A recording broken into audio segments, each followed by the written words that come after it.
During natural disasters such as floods and tornadoes, most people lose their lives due to limited information. Research shows that informed people actually respond better to natural disasters. Let's look at South Africa's early warning systems and their effectiveness. And for that conversation, I'm joined by climatologist Simon Gear. Simon, a very good afternoon to you. Thank you very much for your time. Often what we hear would be government entities, government departments, the weather service, telling people using the mass media in the main that beware, this is what is going to happen, to stay safe, do A, B, C, and D. Is that what is sort of standard practice worldwide?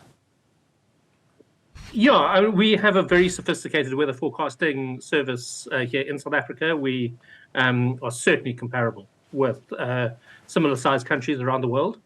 And our warning system, I think, is very, very good. So obviously, there is the slight battle that the Weather Service has to deal with between what are legitimate warnings that are sent out and what are hoax warnings that people still like to circulate for no real reason. But once you've seen a legitimate one, you'll recognize it completely. You know, it has a proper South African Weather Service letterhead. It works on a color scheme, you know, yellow or red warnings. So, no, all in all, I think that our South African Weather Service does a very good job. So we're up there, international best practice when it comes to the issuing of warnings. What about the responses, though? Do we respond in the same way that people in other jurisdictions where there's more sophisticated infrastructure, perhaps even more sophisticated ways of communicating do? So we're lucky that we don't have tornadoes in the way that the Americans do, for example. You know, that's real life and death weather. We also don't really have hurricanes. You know, very occasionally we'll have a tropical cyclone come through. Over KZN, we usually have plenty of warning of that, so you know we can plan ahead. So our weather warnings are not quite as urgent as they might be elsewhere in the world. Obviously, if we're talking particularly at the moment, the rural Eastern Cape is what was hit hard by severe weather the last couple of days. I mean, there we're talking about people whose only real connection to the outside world is probably an FM radio station. And so there it comes down to how well those stations report the weather and communicate those warnings. What then can the less than optimal response or responses of many people and many communities be attributed to? I think it's a combination of lethargy. You know, people think it won't happen to me. There's a socioeconomic issue. You know, as I said, you know, people whose only line to the outside world is an FM radio station. So that's obviously an issue. And people who live in those sort of communities often don't have a lot of flexibility in terms of the way that they can respond. You know, if you are reliant on getting to work to feed your children that night, you're going to take risks that maybe you wouldn't if you lived in Sandton. So I think we have a combination of first world infrastructure in terms of our forecasting ability and our communication ability, but very, very much third world communities sometimes who are very, very vulnerable to these sort of events.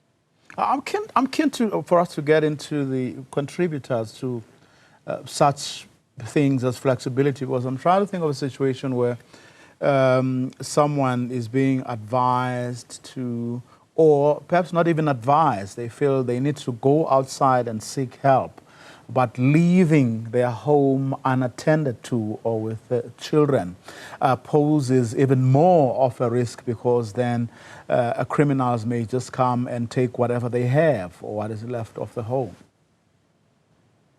Yeah, I mean, you know, communities should be nicer to each other in South Africa. To be honest, it really comes down to like such a human thing that South Africans are awful to each other, and so that's a sad truth.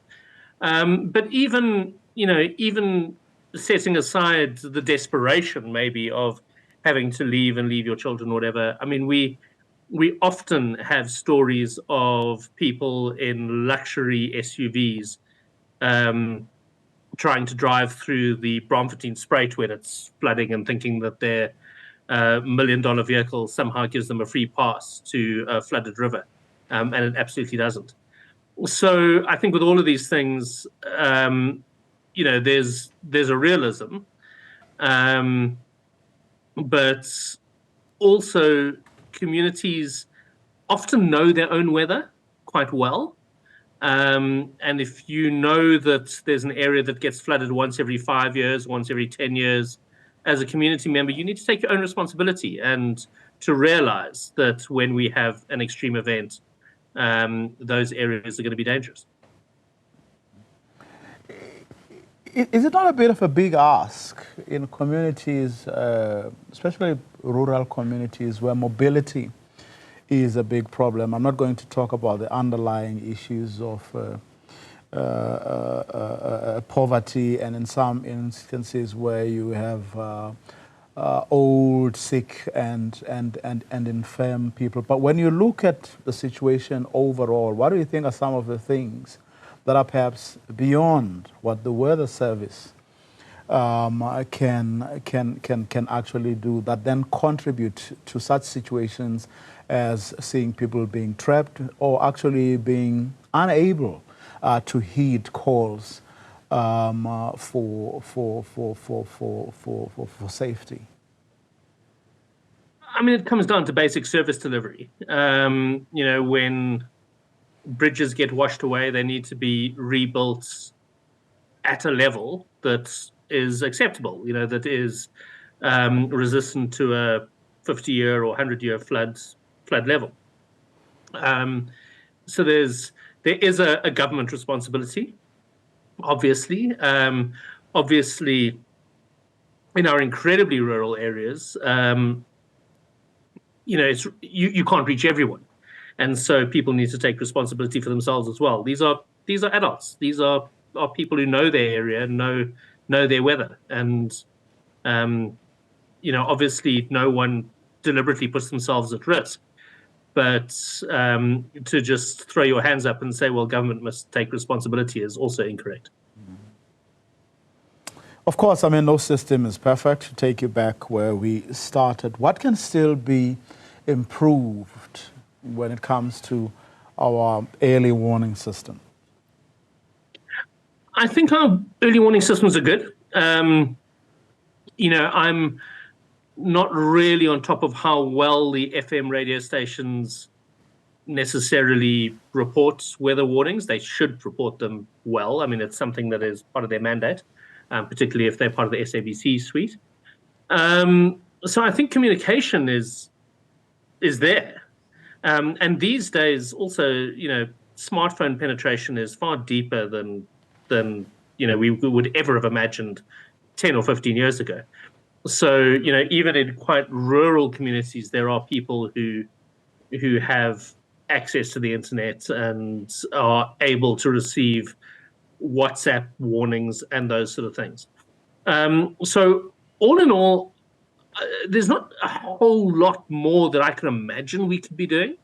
I think our forecasting is world class, and then it just comes down to the communication, and the communication is maybe more a question of the weather service actually reaching into those radio station newsrooms and finding out whether or not those warnings are being properly communicated. Simon Gear, let's leave it there for now. Thank you very much for your time.